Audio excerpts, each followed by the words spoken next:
When I was a kid, the big question was always, what do you want to be when you grow up? It felt like a game, a fun daydream. The possibilities were endless. An astronaut, a firefighter, a movie star. The when was always a given. It was a promise of a future waiting for us. But what if that when isn't a promise? What if the question is if I grow up? Imagine being a child and having that thought cross your mind. Not when, but if. It's a reality for millions of children around the world, living in places where the sounds of playgrounds have been replaced by the sounds of conflict. Their dreams aren't just dreams. They are acts of defiance, of hope in the face of unimaginable hardship. When you ask them what they want to be, their answers are both heartbreaking and profoundly inspiring. You'll hear a little girl say, "I want to be a doctor." But she's not just thinking about a cool job with a stethoscope. She's thinking about her neighbor who got sick and couldn't get help. She's thinking about the wound she's seen, the pain she's witnessed. She wants to be a doctor to heal her community, to stitch her world back together, one person at a time. Her dream isn't about prestige. It's about survival and care. It's a promise she is making to her people.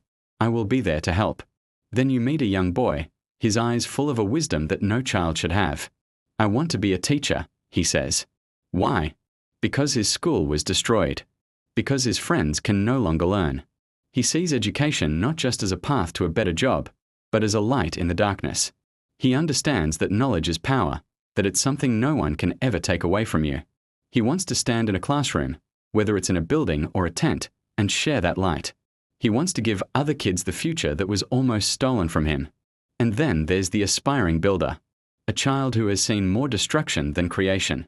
I want to be a builder, he says, with a determined look on his face. He's not just talking about houses or bridges. He's talking about rebuilding everything. Rebuilding homes, schools, hospitals.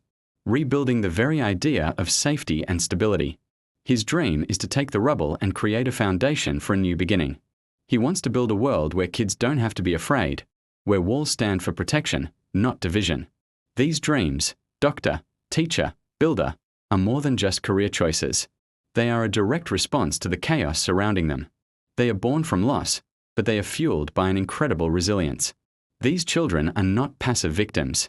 They are active dreamers, future leaders, and an army of healers and creators in the making.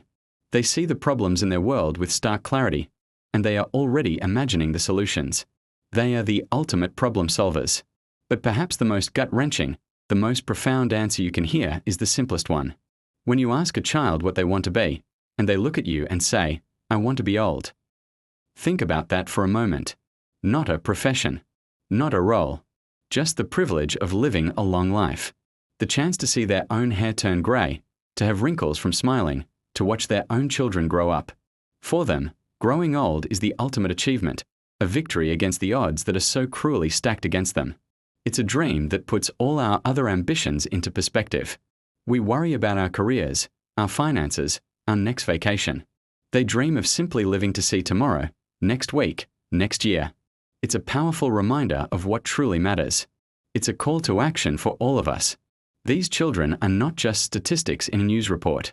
They are individuals with hopes, fears, and powerful dreams that have the potential to change the world, if only they are given the chance. Their courage is a lesson for us all. They teach us that even in the darkest of times, hope can persist. It can take root in the most broken ground and blossom into something beautiful and strong. Their dreams are a testament to the indomitable human spirit. They are not asking for pity. They are showing us their strength. They are inviting us to see the world through their eyes, and to recognize the potential that lies within each and every one of them. So, what can we do? We can start by listening. By sharing their stories, we refuse to let them be forgotten. We can support organizations that are on the ground, providing education, healthcare, and safe spaces for these children. We can advocate for peace and demand that world leaders protect the most vulnerable. We can choose to be builders in our own way, builders of bridges, of understanding, of a more compassionate world. The next time you hear a child talk about what they want to be when they grow up, listen closely. And remember the children who are just hoping to grow up at all. Their dreams are a sacred trust, a responsibility that we all share. Let's work to build a world where every child can say when, not if. A world where every child has the chance not just to dream, but to live that dream. To become the doctors, the teachers, the builders, and to simply have the chance to grow old. Thank you for watching. If this story touched you, please share it. The more people who hear these voices, the harder they are to ignore.